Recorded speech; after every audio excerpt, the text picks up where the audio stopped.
Satu lagi peristiwa penting dalam pilihan raya negeri PRN Sabah ke-17 hari ini. Sejumlah 24,426 pengundi awal akan menunaikan tanggungjawab masing-masing di 58 pusat pengundian awal di seluruh negeri. Daripada jumlah itu, 11,697 pengundi awal terdiri daripada tentera dan pasangan, manakala 12,729 lagi membabitkan anggota polis serta pasangan. Kesemua 58 pusat pengundian awal akan dibuka serentak di seluruh negeri bermula pada 8 pagi sebelum ditutup secara berperingkat. Baik, antara lokasi pusat mengundi awal ialah Ibu Pejabat Polis Kontijen IPK Sabah di Kota Kinabalu, Ibu Pejabat Polis Daerah serta kem-kem tentera seluruh negeri. Untuk mengetahui suasana di IPK Sabah, kita bersama Iswa Diman Syamsuddin. Silakan, Diman.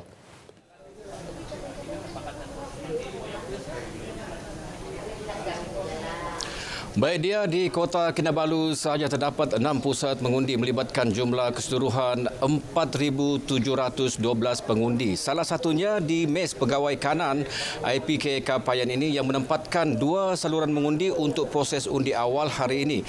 Dan sebagaimana kita maklum, peti undi untuk saluran 3 telah pun dibawa masuk ke pusat pengundian seawal pukul 5.30 pagi tadi, manakala peti undi untuk saluran 2 telah pun dibawa masuk ke dalam pusat mengundi ini oleh pegawai bertugas awal pukul 6.20 pagi tadi. Walaupun keadaan cuaca agak sedikit hujan dan mendung pada pagi ini, kita mengharapkan agar proses pengundian awal yang dilaksanakan di seluruh negeri Sabah untuk hari ini akan tetap berjalan dengan lancar dan sebaiknya. Jadi itu saja yang dapat saya kongsikan dari Mes Pegawai Kanan IPK Kepayan ini. Kita kembali bersama dengan dia di studio Bah Undi 2025 yang sahih di RTM. Baik, terima kasih Iswa Diman.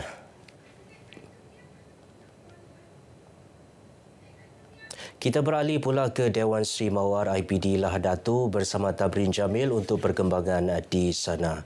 Silakan. Sebelum itu, kita beralih dahulu ke item seterusnya. Terima kasih. Begitulah tumpuan.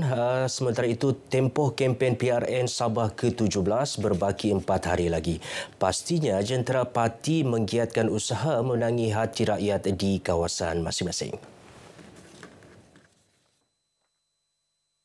Di Kiulu, momentum sokongan terhadap GRS terus meningkat menjelang hari pengundian Sabtu ini.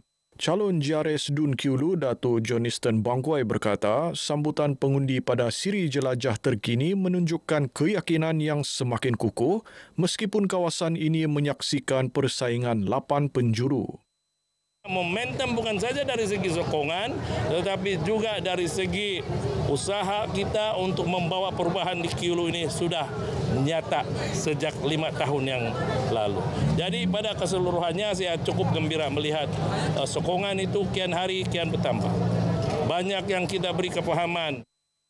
Beliau ditemui media selepas program Pemimpin Bersama Rakyat yang disempurnakan pengerusi GRS Dato' Seri Panglima Haji Jinor di Dewan Terbuka Kiulu.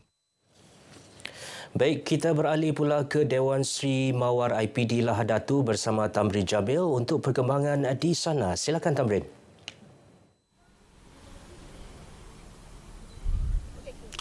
Baik, dia Dewan Sri Mawar Ibu Pejabat Polis Daerah Datu merupakan salah satu daripada 5 buah pusat pengundian awal dibuka bagi Parlimen Lahad Datu seperti dengan PRN ke-17 kali ini. Dan secara keseluruhannya seramai 1,827 anggota keselamatan, pasangan dan juga kaki tangan Eskom akan menunaikan tanggungjawab mereka pada pagi ini. Dan 5 pusat pengundian awal dibuka secara serentak melibatkan Balai Polis Cendrawasih, Markas 13 Brigad Eskom di Kem Cendrawasih, Dewan Sri Mawar IPD Lahad Datu dan juga melibatkan Dewan Serbaguna Batalion ke-17 PJS serta Rumah Kelab Polis IP di Kunak. Dan saudara, pusat pengundian awal dibuka secara serentak bermula pukul 8 pagi dan berakhir pukul 5 petang ini. Dan sejak awal pagi tadi, saudara, anggota keselamatan sudah pun berada di perkarangan Dewan Simawar bagi menunaikan tanggungjawab mereka pagi ini. Dan pegawai SPR pun telah memaklumkan bahawa semua aspek keselamatan dan juga berada pada tahap yang terbaik bagi memastikan pengundian awal berjalan dengan lancar, terus dan mengikut SOP yang telah ditetapkan sebelum ini. Jadi sekian dulu dari Dewan Simawar, Ibu Pejabat Polis Daerah Lahadatu, bah undi 2025 yang sahih di RTM. Baik, terima kasih Tamrin. Sementara itu, calon JRS Dun Tamparuli, Dr. Boniface pula menggariskan 5 tonggak utama dalam manifestonya.